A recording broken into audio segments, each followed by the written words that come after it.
Bonjour à tous et bienvenue pour cette partie 3. On commence tout de suite. Allez, on reprend. Tiens, illustration parfaite. Non, là j'en suis content. En fait, cette 205, je trouvais qu'il faisait pas assez de bruit. Alors, j'ai récupéré un bout de tube en inox qui était tordu dans tous les sens, je l'ai découpé, j'ai soudé les trois parties ensemble avec une olive et une fixation d'origine, et c'était parti. Donc 205 sans silencieux. Bon, bien évidemment, la manoucherie avec le fil de fer pour le tenir, en attendant de mieux, c'est validé. Maintenant qu'elle avait le plumage, elle avait en plus le ramage. Mais j'utilisais quand même la BM de temps en temps. Ah, je vous l'ai pas dit, elle avait un échappement Rémus. Puis encore un petit extrait de la 318, oui, je suis en dépassement. Et là, eh bien, c'est madame qui conduit la voiture. J'avais envie de faire un petit plan extérieur. Elle sonnait plutôt bien, cette petite BM. Du coup, j'en avais une qui était plus discrète que l'autre. Oh, cette BM. Bon, après, c'était pas un foudre de guerre, et il y avait 2-3 points de rouille que j'avais traités, qui étaient certes visibles, mais ne rouillaient plus, et même en roulant dans le sel, c'est pas ressorti. Donc voilà, c'était bien fait, et c'était parfait. Mais cette 205 quand même. Ah, le ciel de toit quand même, oui, c'est la maladie de 36. Là, j'avais fait un aspect matelassé, c'était sympa. Ah, les sièges arrière étaient aussi en très bon état. Ah, cet intérieur, sobre. Bon, le chrome, je sais pas si je valide. Et le pommeau était dégueulasse, mais bon. Oui, je sais. Le logo M, c'est mort, je valide plus non plus. Ah là là là, cette BM. C'est vraiment une de celles que je regrette le plus. Mon petit frère passait me faire salut avec la Astra, de temps en temps. Bon, au bout d'un moment, il a quand même remplacé cet ignoble pare-choc par un standard. Ouais. Mais lui aussi commençait à être piqué par le virus. Et s'est ramené avec une 205. Bon, la peinture, elle était bouffée, une ancienne voiture de livraison. Mais matez cet intérieur. J'étais dingue. Je lui ai dit, vends-le-moi. Elle avait les jantes de Roland Garros et c'était le petit 1 litre 45 chevaux, boîte 4. Donc voilà, il n'y avait rien de foufou. Mais cet intérieur, putain, c'est siège quoi. Et il avait compris que je les voulais. Un petit volant 3 branches sympa aussi dans sa 205. Je lui ai trouvé une jupe avant. Oui, une jupe avant de GTI. Et ça lui allait plutôt bien. Ouais, j'étais assez content du résultat. Bon, c'était pas ma voiture, mais bon. Après les frères Saxo, on était les frères 205. Une autre voiture, un autre frère. C'était drôle. Malheureusement, cette petite 205, qui avait les pneus en bois, je l'avais prévenu d'ailleurs, eh bien elle a rencontré une glissière en béton d'autoroute. Oui, partant vers Glacé. Pauvre petite 205 qui n'avait rien demandé. Puis après un certain temps et un harcèlement d'un vendeur, la personne qui m'avait vendu la jupe avant pour mon frère, je réussis à lui acheter une jupe arrière de GTI. Et c'était bon! La 205 avait la bonne jupe arrière! J'étais heureux comme tout! Et ceci juste avant d'aller au Nürburgring, encore une fois! Magnifique! Enfin, encore une fois, c'était sa première pour elle. Et bien évidemment, j'avais madame avec moi. Je voulais lui faire découvrir le Nur en 205. Quel accomplissement! J'étais fier, heureux comme tout. Ah là là là là là là! On en a fait des tours. Et j'ai découvert un problème un peu plus grave sur la 205. Oui, en effet. Au bout d'un moment, au milieu de piste, elle ne freinait plus. Je me suis rendu compte qu'elle avait un étrier grippé. Bon, après démontage, il s'est avéré que c'était les deux étriers qui étaient grippés. Bon, ça c'est pas grave. Plus loin, je les ai changés par d'autres étriers qui ne sont pas grippés. Donc maintenant, ça c'est réglé une bonne fois pour toutes. Vous vous souvenez quand je vous ai dit qu'une 205, ça sert vraiment à tout? Eh bien, regardez. Voilà, des dalles de terrasse. Il y en avait 52, il me semble. De quoi faire une bonne petite terrasse. Et une fois installé, ça rendait pas mal. Bon, je vais pas parler de bricolage sur la chaîne, mais vous voyez qu'une 205, ça sert à tout. Et j'ai encore 2-3 photos d'autres choses. J'ai trouvé des caches centraux de partenaires que j'ai monté sur ma 205 et que j'ai fait une belle peinture, je trouvais. Mais malheureusement, étant donné que je l'ai appliqué au pinceau, il a suffi d'un seul lavage pour qu'elle disparaisse. C'était un peu triste, mais bon, c'est comme ça. Quant à la BM, je lui ai trouvé des BBS. Je ne sais plus le nom, si c'est RS ou un truc dans le genre. Mais c'était du 16 pouces. Et mon Dieu, j'adore ces BBS là. C'est un style que j'adore. Ça fait vraiment BMW, je trouve. Et c'est à cette période que je l'ai vendu. Voilà. Au revoir, petite 318 Ti. Au revoir. C'est à cette période que je me suis enfin dit, il manque vraiment quelque chose à la 205 et je vais me lancer. J'adorais les voitures qui avaient un look voiture de compétition, voiture de rallye, et je me suis mis en tête de réaliser une déco maison sur la 205 qui reprenait un peu les lignes de la T16, et donc je me suis lancé dans le projet. Et cet ordi fonctionne vraiment pas bien. Et voilà, c'était parti. J'ai acheté des rouleaux, 4 rouleaux de différentes couleurs pour me faire ma petite déco. Enfin, je vous laisse écouter.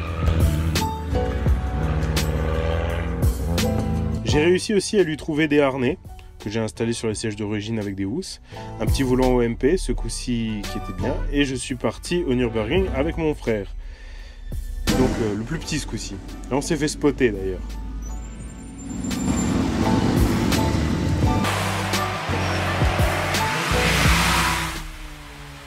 Ah là là. Donc elle a fait ses 5-6e tours, il me semble, voilà. Ou c'était peut-être son 4e et son 5e, je sais plus. Mais j'en ai fait quelques-uns ce jour-là. Et elle s'est comportée vraiment bien. Il y a la vidéo sur ma chaîne qui date de 2-3 ans. Donc voilà, là j'étais super content. Mais bon, j'ai continué un peu à modifier la 205 par petites touches. J'ai rajouté des stickers ou des conneries dans le genre. Et donc il était temps d'acheter une nouvelle voiture. Ah oui, j'avais toujours l'argent de la BM ce coup-ci. Donc, encore une fois, on retourne sur Le Bon Coin.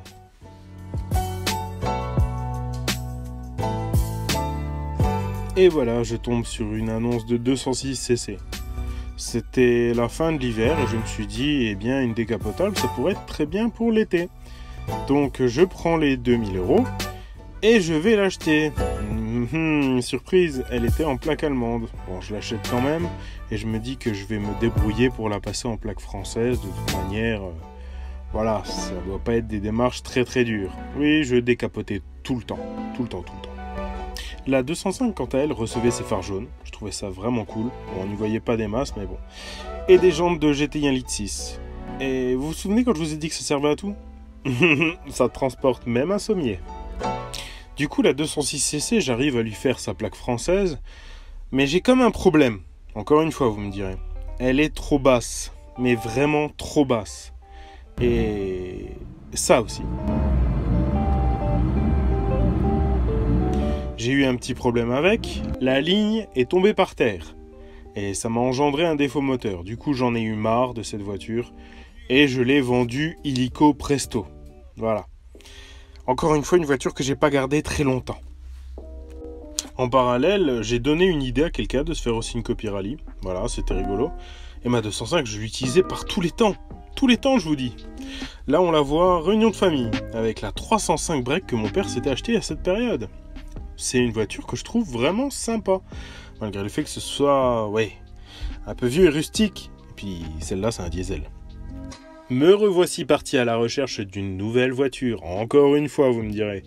Mais cette fois-ci, j'ai de nouvelles exigences. Il me faut une voiture plus grande, car, bonne nouvelle oblige, je vais être papa. Donc une familiale. Une Audi A6 Une V6 Ça pourrait être bien.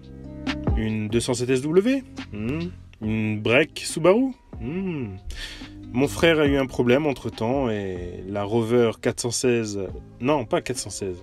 La Rover 216 GTI qu'il a eue a pris feu. Enfin, quand je dis elle a pris feu, c'est pas sa voiture elle-même qui a pris feu, c'est une Renault qui a pris feu derrière et qui a propagé ses flammes sur la voiture de mon frère. triste histoire. Et donc, qu'est-ce que j'allais prendre? Une Audi V6? Ça m'intéressait, mais finalement, quand j'ai été la voir, c'était une poubelle. Et mon choix s'est donc reporté sur une voiture que j'aurais jamais cru acheter, que vous avez déjà vue sur la chaîne. Donc oui, une Renault Laguna V6 24 soupapes. Oh là là, ce moteur.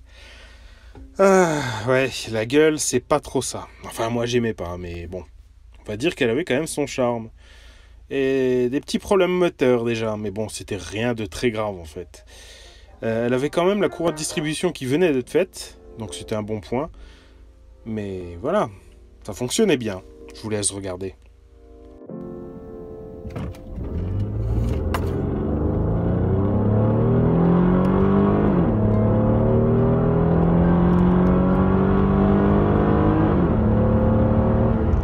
Ouais, ça marchait bien.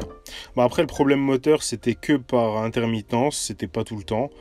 Et la boîte automatique était vraiment handicapante au final. Bon, la consommation, ça allait. À l'essence, c'était 10 litres au 100 et à l'éthanol, c'était 12-13 litres. Par contre, avec le poids de cette voiture, les pneus avant se bouffaient ultra vite.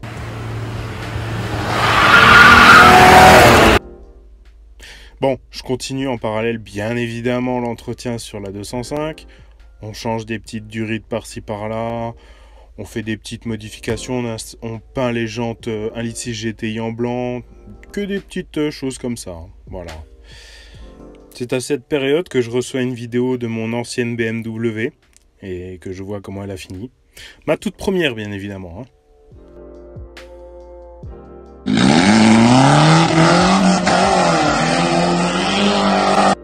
Adieu.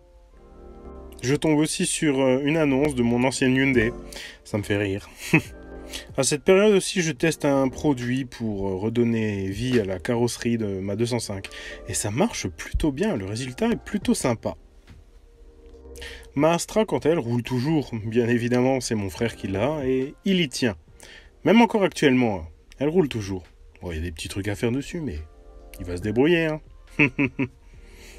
Attention, vous n'êtes pas prêts. Manoucherie level 100 000. Pour faire tenir mon échappement mieux qu'avec mon fil de fer, eh bien on utilise quoi? Oui, on va utiliser ça.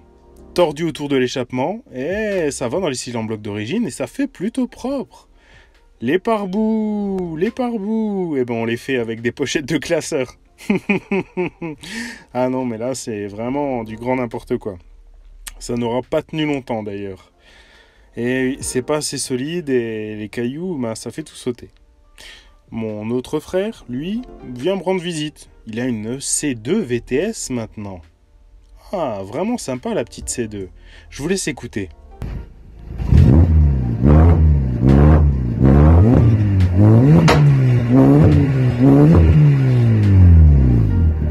Quant à moi, je change les pneus de la 205 en prévision de retourner sur le Nürburgring. Oh oui, et là franchement, c'était sympathique aussi. J'en ai fait une vidéo avec mon frère qui est aussi disponible sur la chaîne.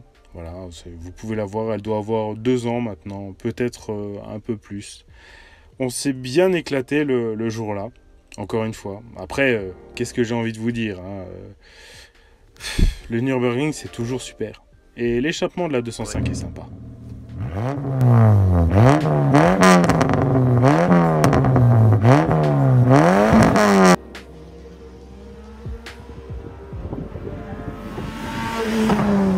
Voilà, la 205, j'en ai fait une vidéo à l'époque sur ma chaîne.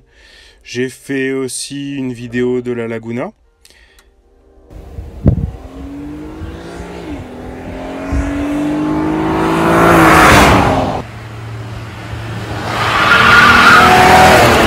J'ai installé des plaques noires sur la 205, plaques de collection. Puis j'ai retapé un renard, bah oui, forcément. Puis installé des caches sur mes, sur mes anti-brouillard LED. Ah ouais, ça rend bien. Moi j'aime bien. Franchement, le look, ouais, j'aime bien. J'aime bien, ça fait bien jaune comme ça, c'est voilà. Et la Laguna, cette petite, au bout d'un moment, eh ben on lui dit adieu. Salut.